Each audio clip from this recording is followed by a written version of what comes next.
नमस्कार एवरीवन। जैसा कि आप गोल्ड के बारे में पूछ रहे थे तो मैं गोल्ड की एक और अपडेट दे रहा हूँ। Okay, so let's see. जो हमारी लास्ट पोस्ट थी गोल्ड की वो ये वाली थी कि यहाँ से मार्केट ने एक ब्रेकआउट दिया था और मार्केट ऊपर की तरफ चल के एक रिट्रेसमेंट दे रहा है। हाँ, ओके। सो ये गोल्ड की करंट कंडीशन है, ठीक है। तो अब यहाँ पे आपको ज़्यादा कुछ समझ नहीं आ रहा होगा, पर बेसिक सी बात ये है कि मार्केट जो है इस एरिया से ऊपर की तरफ निकला है, ठीक है। तो मार्केट को क्या है कि ये एरिया वापस नीचे की तरफ ब्रीच नहीं करना चाहिए। हाँ, सॉरी। एंड मार्केट को वापस इसी मंथ के अंदर ऊपर की तरफ का जो है एक हाई बनाना चाहिए, ठीक है।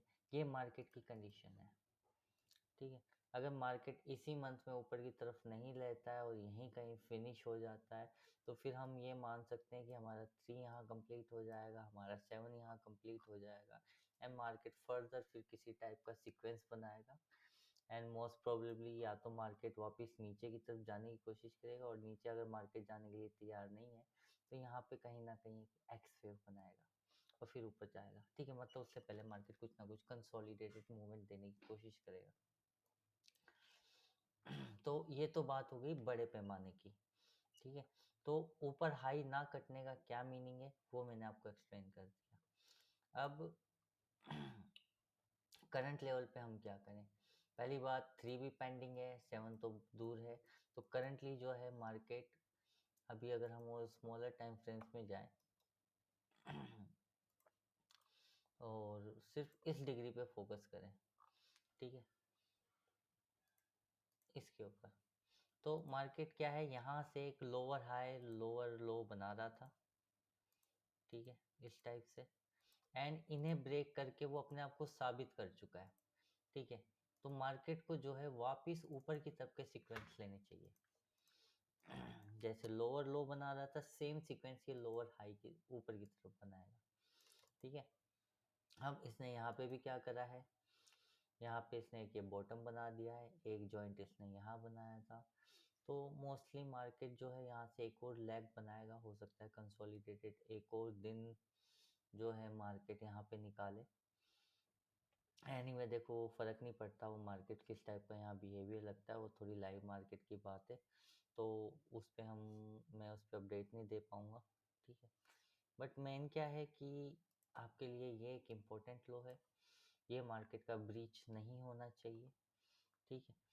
तो ये मार्केट अगर ब्रीच नहीं करता है तो मार्केट आपको सीधा ऊपर की तरफ निकल जाएगा, सीधा सा लॉजिक है, इसमें कुछ वो बड़ा इशू नहीं है। अब इसको अगर आप और स्मॉलर टाइम फ्रेम में देखना चाहो तो ये इस टाइप से है, ऊपर ए बना था, बी बना है, नीचे की तरफ सी आया है। हमें डी और ई का वेट करना चाहिए क्योंकि मार्केट ने यहाँ पे सम काइंड ऑफ एक नीचे की तरफ एक ना अच्छा खासा मतलब नीचे तक खींच के आया है, ठीक है। लगभग एक्सटेंशन नहीं था पर एक्सटेंशन की कोशिश की है। तो मोस्ट प्रोबेबली ऐसे केसेस में क्या होता है, डी बनता ही बनता है, ठीक है। तो यहाँ पे सम काइंड ऑफ डी आएगा एंड देन मार्केट ऊपर की तरफ चलेगा, ठीक है।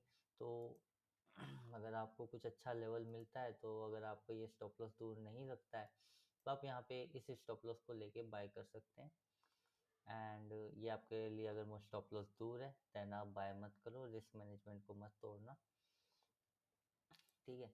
कोशिश मार्केट के ऊपर की तरफ की रहेगी, ये मंडे ट्यूसडे जो भी जैसा बिहेवियर है वैसे करेगा, ठीक है।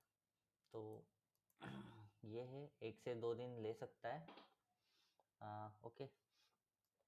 तो ये मार्केट की पॉसिबिलिटी है गोल्ड की। बाकी अगर आप इसमें ट्रेड करते हो कुछ इंट्राडे लेवल पे तो मुझे बता देना, मैं 4 आवर के चार्ट्स आपको डी और ई आपको अपडेट कर दूंगा। अदरवाइज जो है सिनेरियो अगर आप थोड़ी ही बड़ी टाइम फ्रेम में काम कर रहे हो तो अभी भी जो रेंज जो है हम ऊपर की तरफ ही खींचेंगे, ठीक है। जब तक या तो मार्केट नीचे ब्रेक ना करते जब तक आप बुलिश रहो, या मार्केट का ऊपर जाने का टाइम खत्म हो जाए, ठीक है, टाइम हमने डिसाइड करा ये मंथ का हाई। ठीक है, अभी 15 दिन पड़े हैं, या मैं कहूँ 2 हफ्ते पड़े हैं, 2 वीक्स के अंदर मार्केट में बुलिश सीक्वेंस आता है तो ठीक है। एंड